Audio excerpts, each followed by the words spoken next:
Well, alrighty. So, over the past couple of years, Will Smith has been the source of controversy, as we all know. Some of these controversies were self-inflicted, while others were wife-inflicted with the entanglement, if you know what I mean. That finally led to an escalation at the Oscars 2 years ago, which really led Will Smith into some dark times as he was losing project after project. Even though he released one project, nobody cared about it, and that was Emancipation. And I think the only person that went and saw that particular movie was Chris Rock, who said the only reason why he went to see that movie was to see Will Smith get whooped, right? So, in any case, you guys, Will Smith has been going through some dark times, and he had tried as much as possible to put his head down and get away from all the controversies, except that his wife continued to throw him under the bus on a consistent basis, now coming to claim that they had been separated since 2016, that she had nothing to do with that event that happened at the Oscars about 2 years ago or thereabouts. In any case, he's put his head down.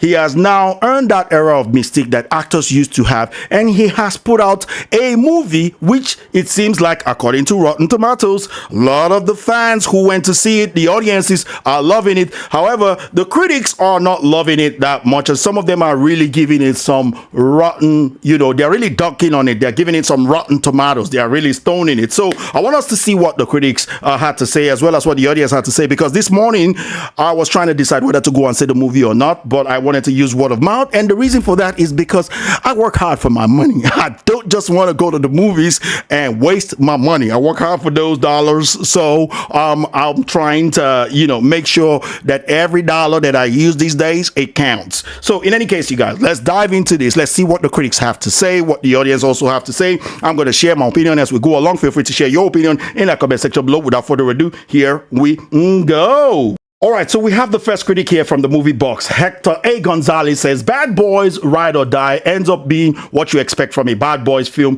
which some audiences are looking for, that nonsensical, comedic, running and gunning, yet in its worst tendencies. Like, yes, exactly. That's what we want to see, right? The more that you people hate it, that goes to tell me that this movie must be pretty good. What were you expecting to see?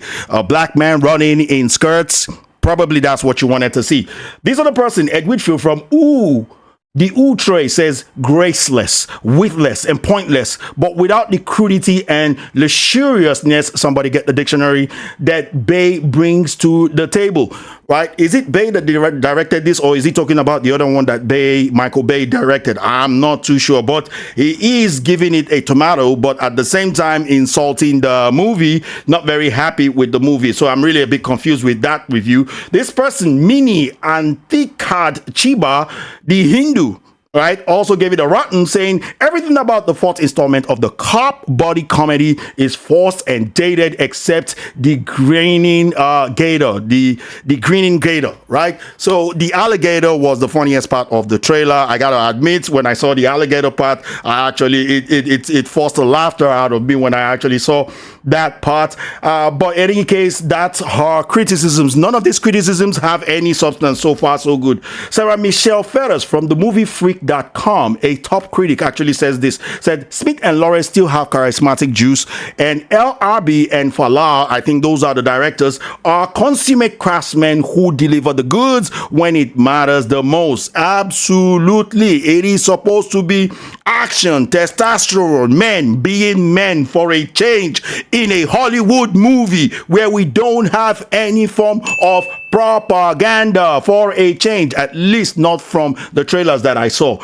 David Newsor said, Bad Boys, this one gives it a rotten. Bad Boys Ride or Die falls right in line with its three partially watchable. Well, they made hundreds of millions of dollars. How are they partially watchable, yet mostly lackluster predecessors, right? Seriously.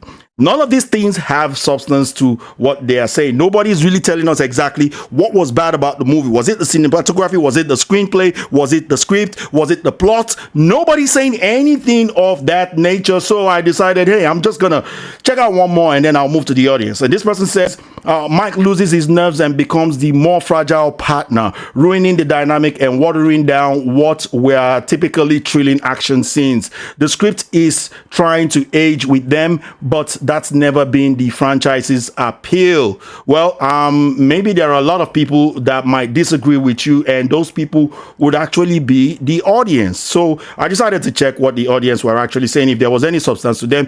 This is over 1,000 verified audience, by the way.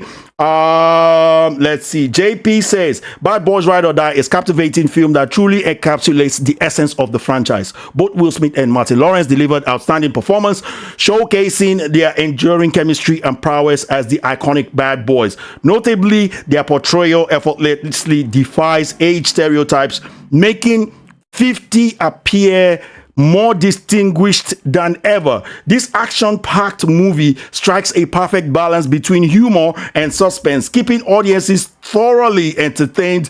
True, 10 out of 10. Brother, you should be doing the advert for this movie. You should have been in charge of the trailer. Someone else said Nelly or whatever. So it's a fantastic movie, exciting and entertaining. I will definitely watch it again. Daryl D says, bad boys, what you gonna do? What you gonna do when they come for you? They probably enjoyed the movie thoroughly. This other person says, entertaining from beginning to the end. Considering I wasn't impressed by the third installment, this one definitely made up for the last. 10 out of 10. You can see what these people are saying. I think, in my own personal opinion, has more substance than what the critics were saying, because they are actually talking about the movie. This one said, Descent, I go see it again. Matter of fact, I will. This movie delivered, gave me what I wanted, an action comedy. That's exactly what the doctor ordered in today's day and age. An action comedy without any propaganda. And I'm going to tell you guys, the basic reason why the critics are not happy is because they didn't see Will Smith in a skirt or something, or Martin Lawrence kissing another man for some reason or whatever, some propaganda out there, or they didn't see a strong female character lead these two men, while these two men are idiotic around the strong female character, whilst they will be falling over themselves and being goofy and dumb. That's exactly what they want to see from men these days. They don't want to see this masculinity. They don't want to see this testosterone.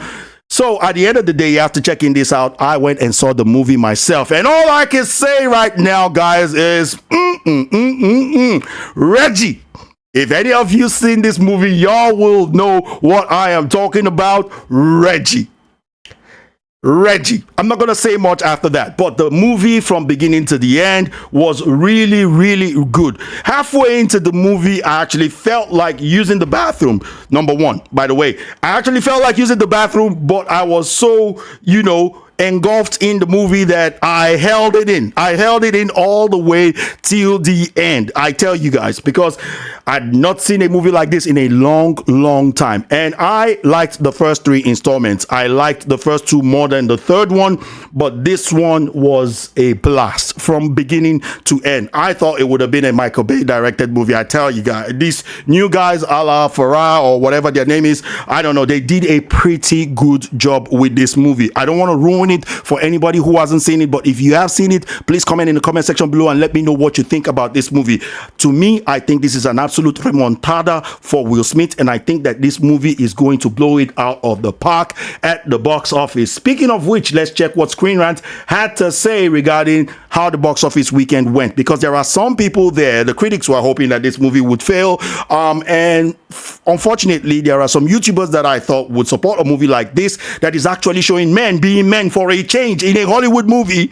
We're also kind of hoping that this movie will fail, possibly because of how they feel about Will Smith. Now, has my feelings totally changed about Will Smith? Well, I still kind of like him, but I'm still a little bit angry that he didn't, apologize the right way to Chris Rock. But in any case, you guys, this is what it says about the weekend box office. Weekend box office results for this movie.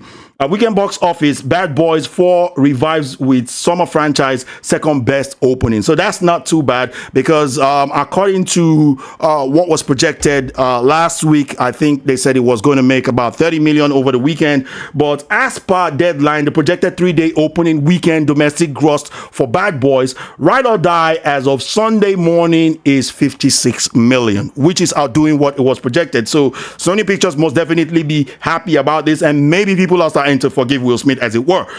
This has far exceeded the movie's original exception for distributors Sony Picture realizing, who previously posted debut projections of just $30 million. Even at $30 million, it would have beaten most of the number one box office movies this year besides Dune. It would have beaten most of the number one box office movies this year. So it's a pretty good movie. I think it might get the legs. I think if a lot more people start talking about it, a lot more people might go and check it out. Two surprises that I've seen this year so far, so good, as far as I'm concerned, has been X-Men 97 and this movie. And I'm truly happy. Those were some good dollars well spent at the movie. I enjoyed it, and I enjoyed everyone. Everyone had their time to shine. The girls had their time to shine, not at the expense of the men. The men had their time to shine. Everything looked a little bit more realistic, than, if you had watched a movie like Fast and the Furious or something like that. This one looked a bit more realistic than Fast and the Furious. Nothing too over the top, but there were some over the top things in there. But it was really funny as well. I enjoyed Martin Lawrence, the chemistry and everything. So if you want to go watch it, look, you can take that to the bank, man. I love the movie. And I hope that you guys will enjoy it too, if at all you want to go and see it and make up your own mind. But let me know what you think about all of this in that comment section below. Do you think that it's time to forgive Will Smith and move on? Chris Rock has said we should move on. Will Smith said we should move on. Shall we move on? If you can keep the error of your mistakes and keep doing what you used to do, this is the way to continue to get butts in seats. Fans want Chick-fil-A. Give fans Chick-fil-A. It's as simple as that.